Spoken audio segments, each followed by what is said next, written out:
Really? How's that Twitch playing chat out? does not like Oath right now.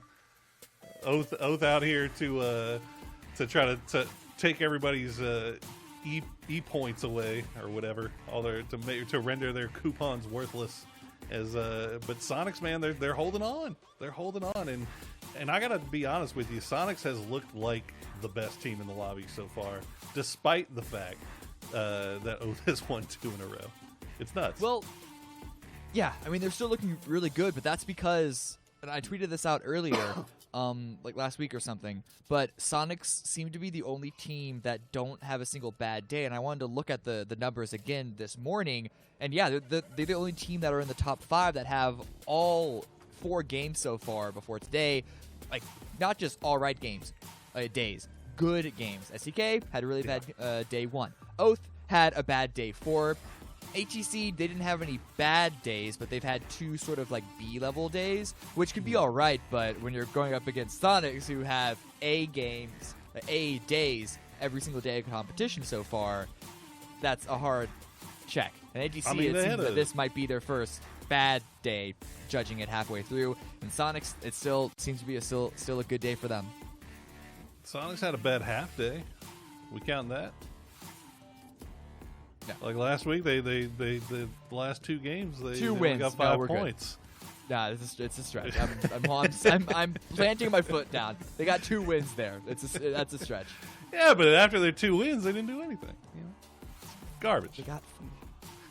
They're the worst. Yeah, you're right. You're right. You know what? You're right. Worst team ever. Completely just fell off of a cliff at that point. No. I mean, according to Twitch chat, Oath is the worst team ever.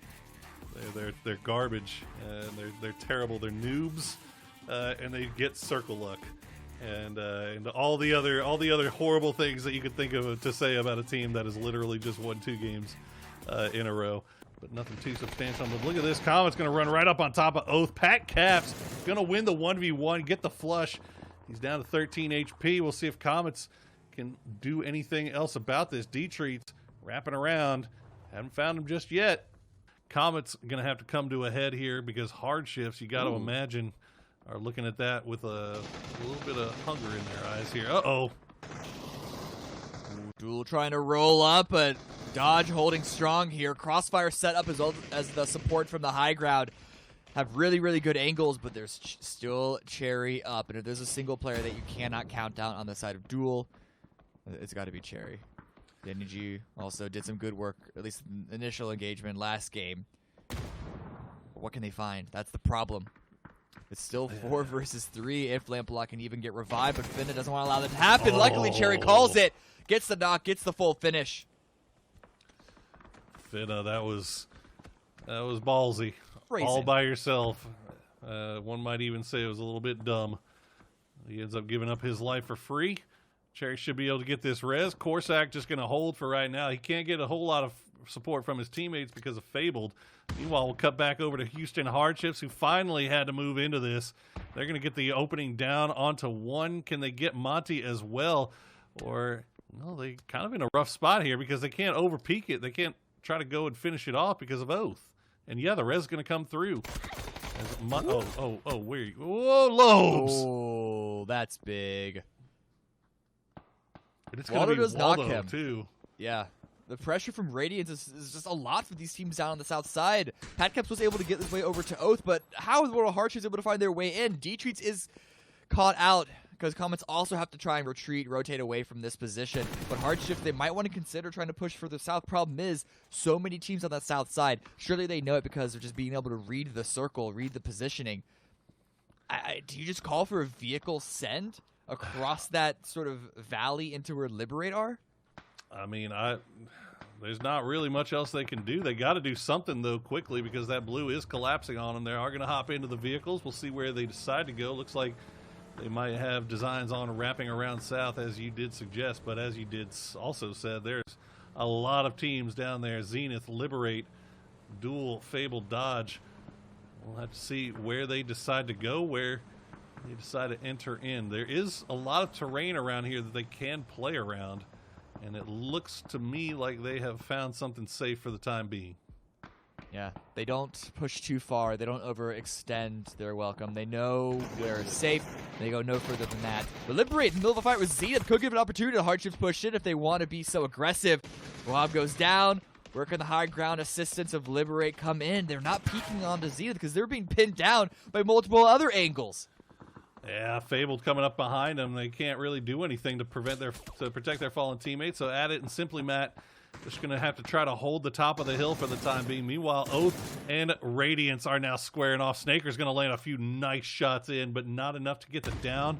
He's going to get forced back, I believe, by some long-range shots here from the anchor in McCoy. Radiance, though, they're in a really rough spot here because they're hanging out on the side of this hill where I think Shoot to Kill has vision, or at least Purdy Curdy does.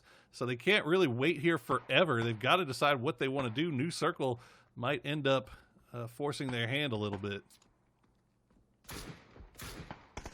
Hardships and Oath, though. Hardships, they didn't go aggressive onto Liberate. They went onto Oath position. First knock coming out from Lobes onto Relo. Lobes gets the second. It's going to be a full secure as well on that one. Snakers, a little bit of a distance shot from him. Trying to give it back, and he's able to get one knock onto J-Sync. And Pat Keps his own angle, could find something, but it was the two close-up players taken out immediately from Oath that are really going to slow this down. Easy reset from Hardships, make this a 4 versus 2. Grenade comes out, it's not going to find anything. That was actually really nice from Hardships. They realized that the South, if they continued rapping, was going to be a little bit too hectic, so instead they moved back over here to see if they can maybe catch Oath off guard. They end up catching 2 for free. We'll see what they can do about Pat and Snakers, though. These two are a handful to deal with. Snakers has that ridgeline that he can keep peeking up over the top. You will also have that third variable of Radiance that's going to come in at any time. Snakers gets a lot into Maluk, but not enough to get the down. And now he's coming up over the top. Chubba will get the win there. And it is so close. Look how low all of these Hardships players are right now. You gotta feel for him there, and now Pat Keps trying to leave. Radiance heard that fight, and they want to execute on it. They want to take full advantage of that engagement. Unfortunately, Hardships already healed up, and because there wasn't a single knock, they can't find much more than that. They clean up Oath, and then they back away. Gaxi calls out that he finds a path into the circle. It's also a good call because, again, so many teams on the south here. The kill feed is lighting up once again. Zenith a big part of this, as well as Duel bleeding out, dying out in the blue right now. But the smoke is the only thing here to stop Zenith and Fabled from really duking it out. Oh wait, no, Fabled already died. That's just their game tag. They are donezo, and I believe Duel's probably not too much farther behind them because they were completely pinned out in the blue there between Fabled and Zenith. Cherry, the last one up. We'll see if he can make his way in. Meanwhile, Dodge getting pincered here a little bit between Soniqs and Veritas. It's down to Crop, Corsac, and Reno. We'll see if they've got a nice little ridge line to work with, but this is just asking to get grenaded here at some point. 2 down for Veritas already as Jazz and Penta have already bit it. It's down to Keenan and Sharp Shot, and they look like, oh my God, Keenan. That was disgusting. One was dirty. Oh, that one was bad. The first few were just, he was setting them up. It's like, hey, I can't hit my shot, JK, and here are the nades that you mentioned. They know the revive is coming in, but they don't want to allow it to happen. Fortunately for Dodge, it does go off. Look how close Keenan is. Find one. Can you find the other toesies? Yeah, you can. You're not hiding behind that thing that long. And all right, he sees the shack. He knows exactly where that last player is. Meanwhile, Hardships does get flushed out, and Soniqs now are going to leave their compound, see if they can come up over the top. They're going to find Zenith, and that's going to be it for them as Cherry actually gets the down onto 2 of them for Duel, getting 2 points for Duel there. Well played there by Cherry, coming out of the blue as the snake. And the Zenith getting bit in the butt a little bit by him. Well, it was all secured by the Soniqs, and they're pushing through a little bit of FOMO on their end. That's a lot fewer kills than they've had so far in the previous games. And they want to get those. They want to bump those kill numbers up, stay far away ahead of the competition, taking control while they can. They have 4 players. They have 4 kills as well. Shrimsy. God, we don't talk about this kid enough, man. Shrimsy is just absolutely so improved from last year. It's like night and day, and it's just a joy to watch these guys playing together now. this tournament. Uh-oh, Radiant's just going to hard crash into ATC, and Marcelic has a nice prep grenade. He's going to find Los. McCoy going to take a few shots, not going to find anything. He's going to find him in the hallway, though, and Norcus and a Radiance immediately gets waxed by ATC. Not a single down. Oh, yeah, Melon on that higher ground angle from that window surely did a lot of work as well. I couldn't even tell you how that happened. It was over so fast. It just shows you the risk of bombing in ATC again. Show how strong they are at holding down a position. Not exactly the most proficient when they have to push out, when they got to take ground from another team. But if they're in the center of the circle, if they have cover behind, it is difficult uprooting them. They are on the edge this time around. So we'll see who the next circle shifts. It might make it more pushing SDK. SDK in a rough spot right now. You see that sitting on 0 kills, but they had great position early on. Luke's going to go down. Purdy going to go down and get flushed as well by Icy Flex as the smoke wall continues. That's about 7 smokes right on top of each other. I would expect those boys to be a little bit better about that smoke wall. Maybe space it out a little bit more, but you know, when you're getting shot at, you gotta do what you gotta do, man. It's rough sledding here. We'll see if the SDK boys. Yeah, sometimes you're just hoping to God that thing lands somewhere. We'll see if they can get in, but it is not looking great for the boys right now. Yeah, I mean, good early game movements by SDK to get this far without a lot of trouble. Good macro rotations, getting themselves away from the chaotic fights on the hills, but kind of got to pay the price for it at some point. 0 kills is the first. The second is going out. At least they're making it into the top 5. Do you think they ran how out much of longer? smokes? Luke 12, but yeah, there's not much more that they can do. ATC on one side, Illusion on the other. They're just unable to get those first initial knocks to make it an easier pass through as well. Ugh, you hate to see it. Team just getting absolutely ripped to shreds. There is nothing that SDK can do here. And there you go. Win going to be the one to do the honors. Gets the final down. And that is going to be it for SDK as Soniqs 4 up. Complete control over the south side. We'll see if, I mean, obviously they're looking pretty good. We'll see if ATC can manage to pull something out of a hat here and maybe jump up and get back involved in this race for the first. It's also 3-3 in Illusion. Not exactly the same. Not really worried about prize that they're fighting for at this level of the competition. But unfortunately, 3-0-3, unable to really do much at that point. And make it to 4th place. A lot better of a game for them in previous matches. These hills, these valleys, these ridges that everybody gets to work around, especially if Soniqs can flush out Icy Flex here, which I imagine will be coming pretty quickly because they know exactly where he is. But look at this, Soniqs coming right on top. They're going to get the initial down onto one, and they get the other. No Mime over peaks, and Melon eats his lunch. And that's going to be it for Mime as a 1-1 trade coming out to start off this fight between ATC and Soniqs. That barrel up close, Aguila could do a lot of work with it. And because Soniqs, they know that there's at least one more member of Illusion here, they have to deal with that before they can focus 100% on ATC.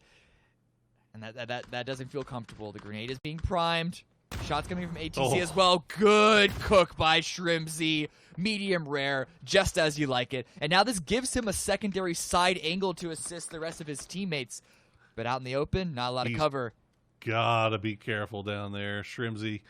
The most important role that Shrimzy is playing right now is to be alive and be there. It's not even so much the damage that he can do; it's the distraction that he causes. He's just running right into him, though. He's W keying. We said Soniqs like the W key. Well, boy, they are sure going with that here. As Malone is going to get taken out by Shrimzy. Shrimzy will try to take a few shots back towards Aguila. Don't force his head back down low again. Look at this, Soniqs. I mean, this is an ego push right here. They are not at all concerned about losing this fight to ATC. Ooh, watch your angle, Tig. Aguila almost peeked over, spotted out. I don't know if he's fired that gun yet. Just lying in wait, waiting for another overextension, waiting for the ego peek, as you said. Ooh, trying to go for it, but Tiggleton as well as Shrimzy's angle is going to make that incredibly difficult. More flashes come out to try and give his teammates a little bit of space, Aguila, but He's going to have to land some amazing shots from this position up close, but he's found. Oh, my goodness. Oh, Norcus going to get the down with the grenade. Shrimzy, though, coming up from behind.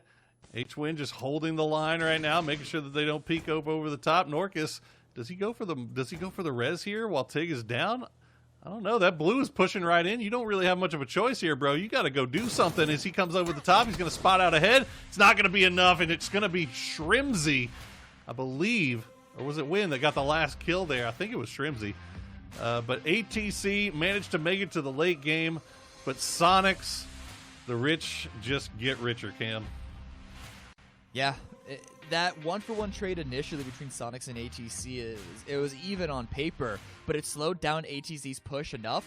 All my life I want money and power, respect my mind, or die from last time. I pray my dick get big as the Eiffel Tower, so I can fuck the world for 72 hours. Goddamn, I feel amazing. Damn, I'm in the matrix. My mind is living on cloud nine, and this line is never on vacation. Start up that mind.